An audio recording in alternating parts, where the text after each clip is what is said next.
So what had happened is John had been taken prisoner by the leader at the time, their prime minister, their president, or the title of the day, the king. And this is he's a well-known historical character in books outside of the Bible. He was called Herod, and Herod had heard about what Jesus was doing, and it wasn't time for Jesus to be crucified as of yet, but he knew that John was a strong advocate for what Jesus was doing. And what he wanted to do was have John executed, have him murdered, try him and murder him. But because John was so popular and many had regarded him as a prophet, Herod didn't think it was a great idea for his power and his kingdom to execute him right now. So what happens then is, rather than just have him executed and cause all kinds of anarchy, Herod decided that he'd just imprison John. You know, political correctness. He didn't want to get on the wrong side of the people, but he just wanted to flex his power. So John's there rotting in a prison. Herod's busy being a king. He was having a party, and at this party he's got there with all his friends, all the great and the good. They're all there drinking, celebrating the king, all sucking up to him, I imagine. And Herod had a wife, and this was the ex-wife of his brother.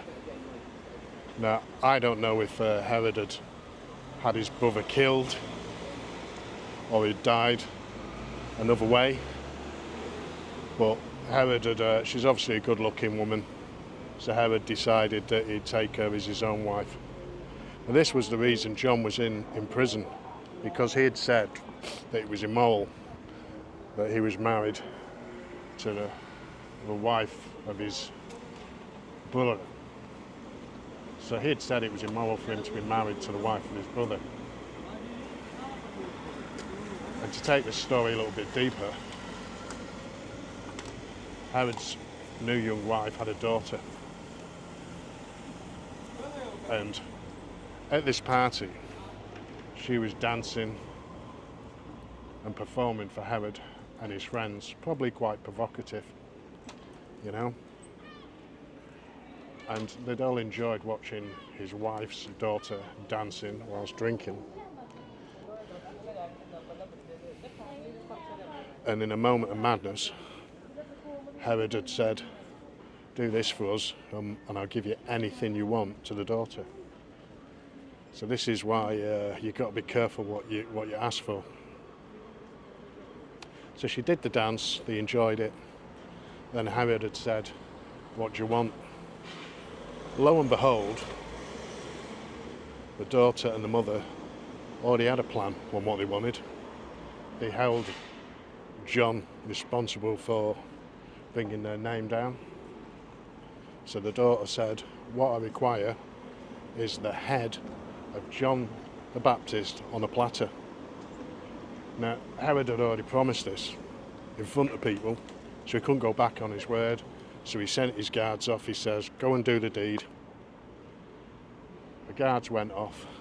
They came back with a head of John on a platter, a type of tray, probably a very expensive gold or silver tray.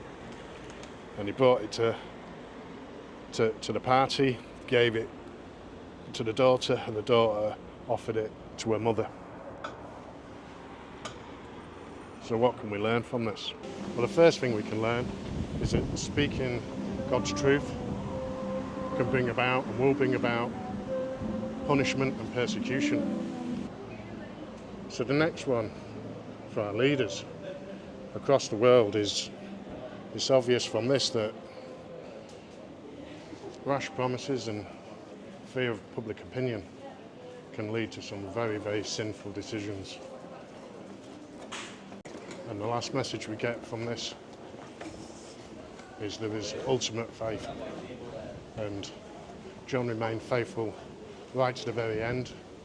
He refused to deny Jesus Christ, and that was at the cost of his life. Oh.